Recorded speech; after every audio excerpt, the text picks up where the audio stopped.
Ini adalah kisah salah satu Raja Inggris. Dia adalah sosok raja yang gak kalah menarik dari cerita King Henry VIII dan istri-istrinya.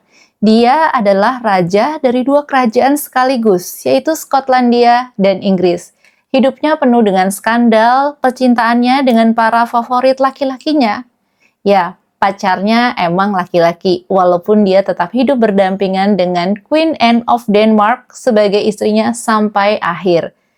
Dan di zamannya jugalah terjadi perburuan kepada penyihir paling besar dan paling mengerikan, menghukum orang-orang yang gak bersalah dengan kejam hanya karena dugaan atau diduga menjadi seorang penyihir. Begitulah James. So, langsung aja kita mulai ceritanya. Pada 19 Juni 1566, seorang bayi lahir di kastil Edinburgh, anak dari Mary Queen of Scots dan suaminya yang tampan tapi ambisius, Lord Darnley. Bayi itu diberi nama James, yang kelak menjadi James ke-6 dari Skotlandia dan kemudian juga James pertama dari Inggris. Nah, untuk namanya ini, jadi dia itu James karena di Skotlandia itu raja sebelumnya sudah ada yang namanya James sampai James ke-5 dan dia merupakan Raja James yang ke-6 di Skotlandia. Tetapi ketika dia menjadi Raja Inggris, dia menjadi James yang pertama karena raja-raja Inggris sebelumnya belum pernah ada yang namanya James. Jadi untuk Inggris, dia nih James pertama. Kayak gitu ya, jadi satu orang James ke-6 dari Skotlandia dan James pertama dari Inggris. Satu-satunya raja yang pernah memerintah dua kerajaan besar itu sekaligus. Namun sejak hari-hari pertamanya, hidup James sudah penuh dengan tragedi dan drama. Saat James baru berusia 8 bulan, ayahnya tewas dalam pembunuhan misterius, dan gak lama kemudian ibunya Mary dipaksa turun tahta oleh bangsawan Skotlandia yang menuduhnya terlibat dalam pembunuhan sang suami. Mary bahkan menikah dengan bangsawan yang diduga membunuh ayahnya. Mary lalu melarikan diri ke Inggris, di mana dia akhirnya dipenjara oleh sepupunya sendiri, Queen Elizabeth I, dan hal ini udah aku bikinin video tersendirinya, yaitu Queen Mary of Scots. Nanti kalian bisa cek aja.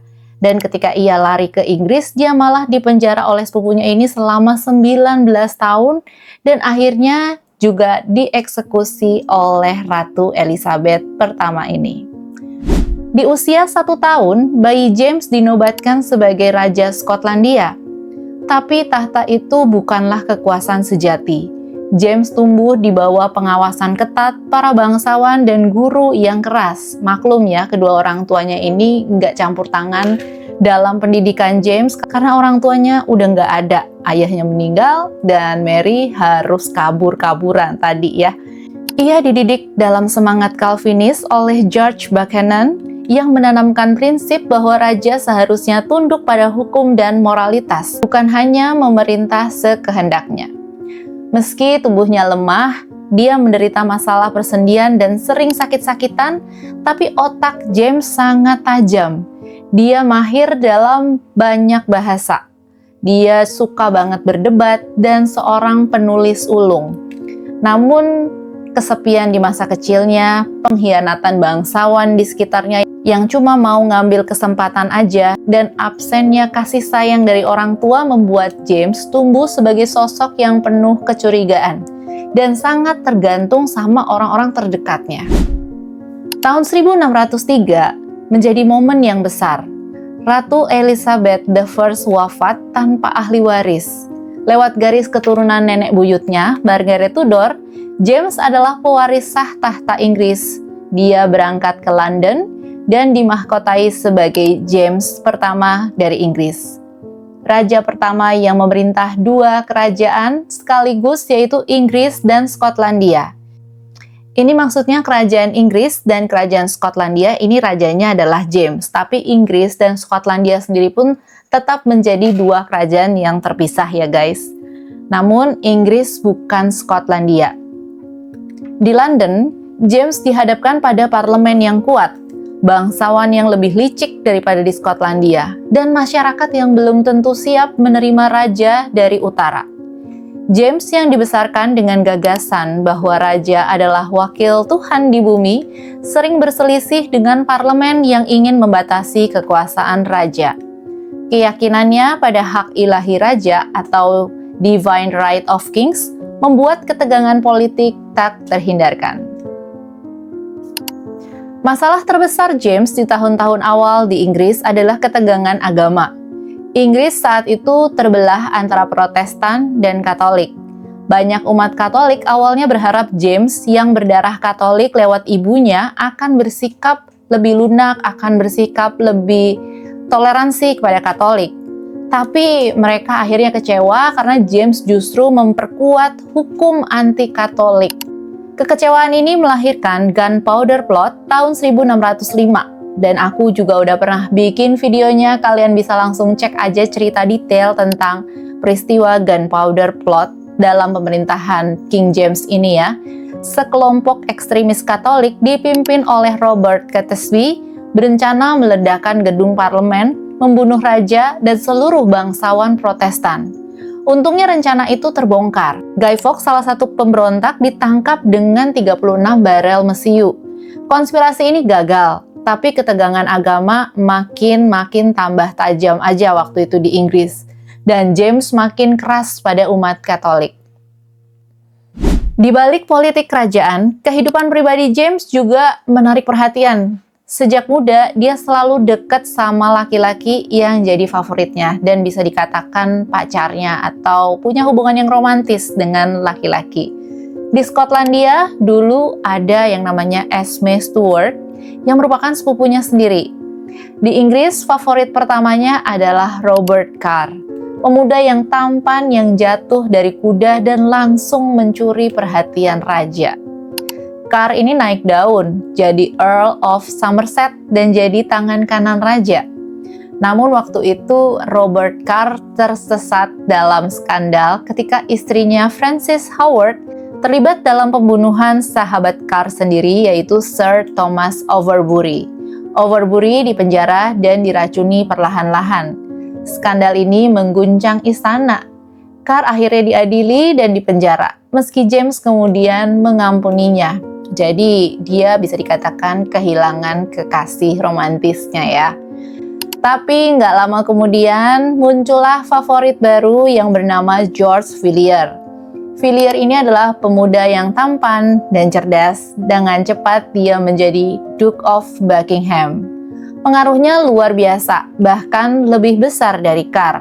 Banyak bangsawan dan anggota parlemen sangat membencinya, menganggap James terlalu tunduk sama Villiers.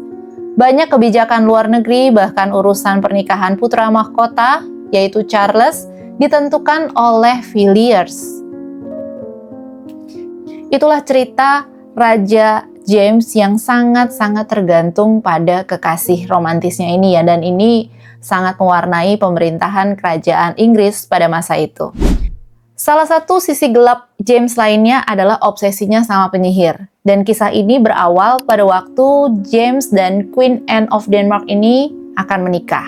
Waktu itu Queen Anne of Denmark itu lagi mau pergi ke Skotlandia, ke tempat asalnya James ya, di Skotlandia. Tapi ternyata badai gede banget dan pelayarannya itu nggak bisa sampai, malahan hampir tenggelam. Nah waktu itu James tuh yakin banget kalau badai itu sebetulnya adalah ulahnya penyihir. Padahal kan mungkin aja ya di laut itu mengalami badai yang besar. Tapi dia tuh entah kenapa yakin bahwa ini gara-garanya penyihir, makanya terjadi badai. Dia kemudian mengadakan perburuan penyihir besar-besaran di Skotlandia. Pada waktu James belum memerintah Inggris ya, dia akhirnya berburu penyihir di North Berwick. Banyak banget wanita yang dituduh menyihir dan bahkan dibakar hidup-hidup karena hal ini. Setelah itu James bahkan menulis buku yang judulnya Daemonology yang jadi rujukan perburuan penyihir di Inggris. Ribuan wanita, sebagian besar nggak bersalah, jadi korban. Ketakutan pada sihir mencapai puncaknya pada masa pemerintahan James. Di tahun-tahun terakhir hidupnya, kesehatan James itu mulai memburuk setelah anak pertamanya meninggal dunia pada 1612 dan Queen Anne of Denmark sendiri, istrinya juga meninggal pada tahun 1619. Dia mulai sakit-sakitan.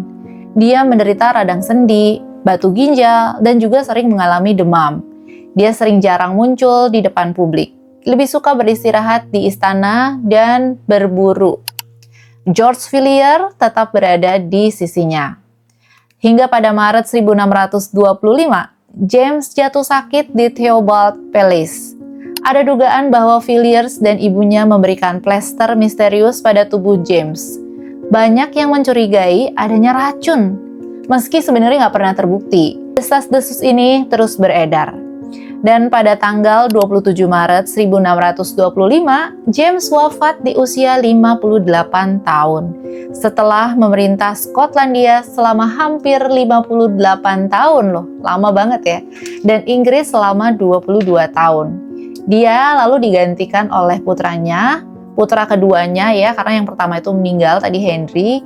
Putra keduanya ini yaitu Charles I atau Charles pertama yang akan mewarisi semua masalah politik dan agama yang ditinggalkan oleh James. Warisan James itu rumit banget.